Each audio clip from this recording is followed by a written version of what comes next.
أعوذ بالله من الشيطان الرجيم بسم الله الرحمن الرحيم فمن أظلم ممن كذب على الله وكذب بالصدق إذ جاءه أليس في جهنم مثوى للكافرين والذي جاء بالصدق وصدق به أولئك هم المتقون لهم ما يشاءون عند ربهم ذلك جزاء المحسنين ليكفر الله عنهم أسوأ الذي عملوا ويجزيهم أجرهم بأحسن الذي كانوا يعملون صدق اللہ العظیم۔ 24واں پارہ اللہ پاک کی توفیق سے، اللہ کے فضل سے شروع ہوا ہے، اور سورہ زمر کی جو آیتیں ہیں آپ حضرات نے سنی ہیں، 32، 33، 34 اور 35، یہ 4 آیتیں آپ حضرات نے سنی ہیں۔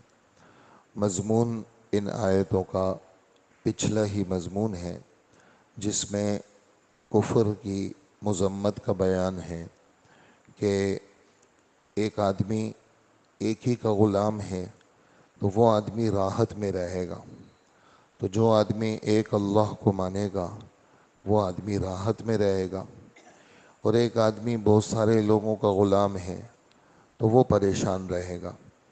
جس طرح ایک آدمی بہت سارے لوگوں کا غلام ہے وہ پریشان رہے گا، اور پریشانی کے اندر کبھی کوئی بھی اس کا جو آقا ہے وہ خوش نہیں ہوگا، اسی طرح جو آدمی مشرک ہے وہ ہمیشہ پریشان رہے گا۔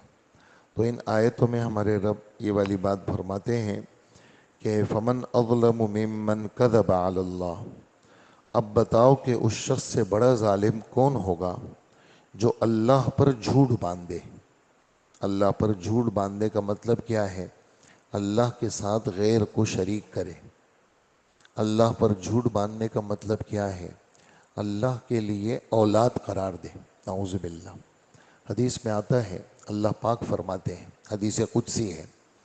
حدیث قدسی کا مطلب یہ ہوتا ہے کہ اس کا مضمون اللہ کی طرف سے ہوتا ہے، الفاظ ہمارے نبی کے ہوتے ہیں، یہ حدیث قدسی کہلاتی ہے۔ تو اس میں اللہ جل جلالہ فرماتے ہیں، یعنی اللہ کے رسول کے الفاظ ہیں کہ آدم کا بیٹا مجھے گالیاں دیتا ہے، اور آدم کے بیٹے کے لیے اس بات کی کہاں اجازت ہے کہ وہ مجھے گالی دے؟ آدم کا بیٹا کہتا ہے کہ میری بیوی ہے، حالانکہ میری کوئی بیوی نہیں۔ آدم کا بیٹا کہتا ہے میری اولاد ہے، حالانکہ میری کوئی اولاد ہی نہیں ہے۔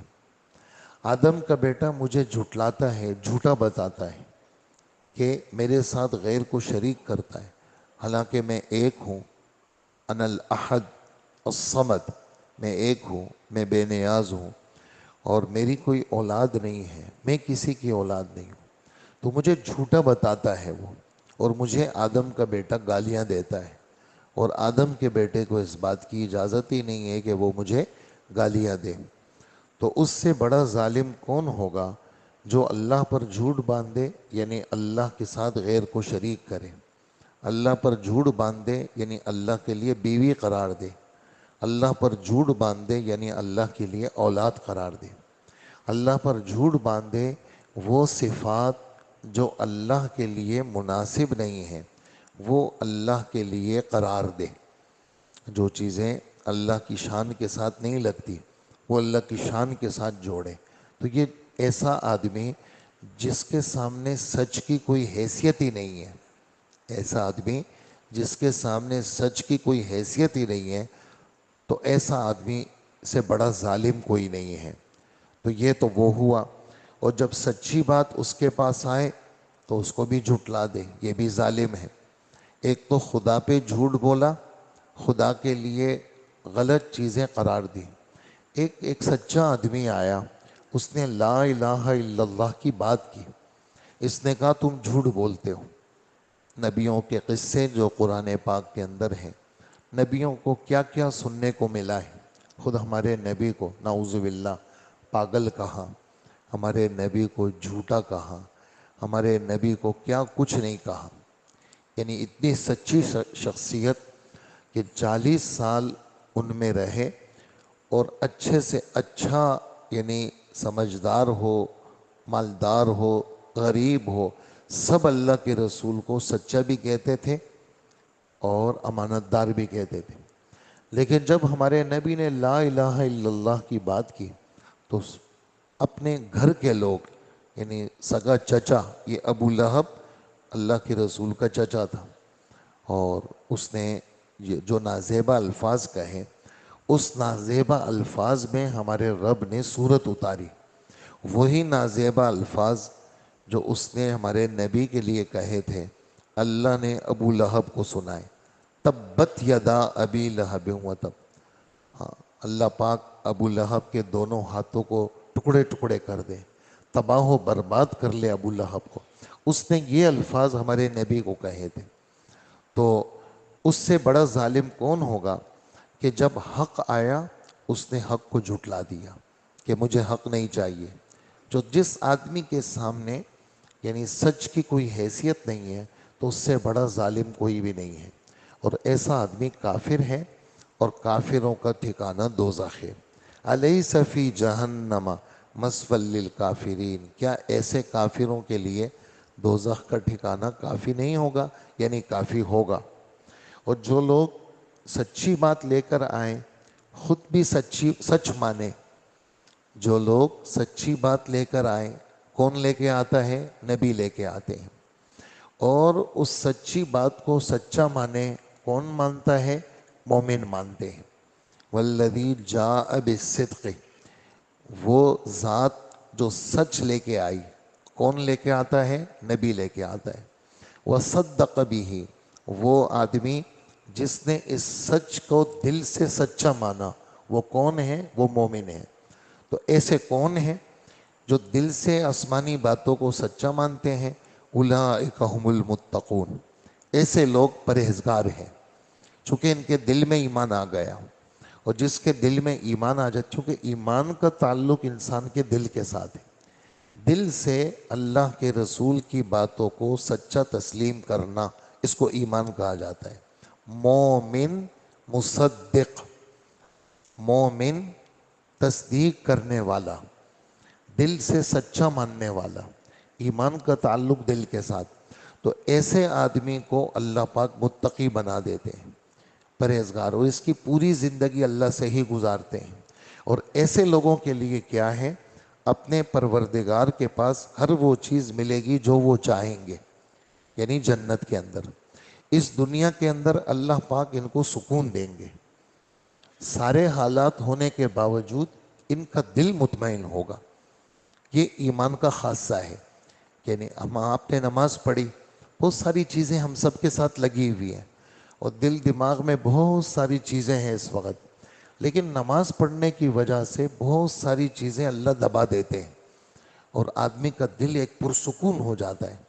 اور اچھا، جب آدمی خدا سے دور ہوتا ہے تو بہت چھوٹی سی چیز بھی بہت بڑی لگتی ہے، اور آدمی کہتا ہے میں تو مر جاؤں گا. لیکن جب آدمی خدا کے قریب ہوتا ہے تو بہت بڑے بڑے پہاڑ ہوتے ہیں، وہ اللہ چورا چورا کر دیتے ہیں، وہ کچھ بھی نہیں محسوس کرتا. وجہ کیا ہے؟ ایمان اور عمل کی برکت سے اللہ پاک بڑے بڑے غموں کو کیا کر دیتے ہیں؟ پہاڑوں کو ریزہ ریزہ کر دیتے ہیں.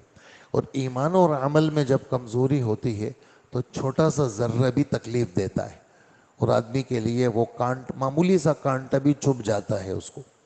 تو ایسے لوگوں کو ان کے مرضی کا رزق ملے گا اللہ پاک کے پاس. اور ایسے مخلصوں کا بدلہ یہی ہے کہ دنیا کے اندر ان کو سکون دیں گے، آخرت میں اللہ پاک ان کو جنت دیں گے. اور پھر اللہ پاک کیا کریں گے؟ اس ایمان کی برکت سے اللہ ان کے گناہوں کو صاف کر دیں گے. نیکیوں کی برکت سے اللہ گناہ مٹا دیتے ہیں.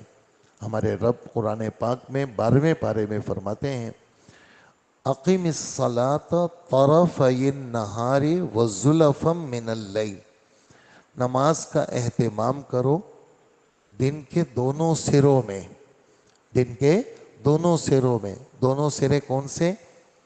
فجر، عصر اور مغرب، یہ دن کے سرے ہیں.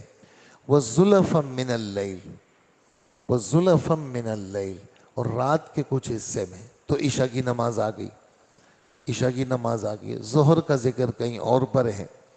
تو نماز کا اہتمام کریں، اس طرح اہتمام کریں.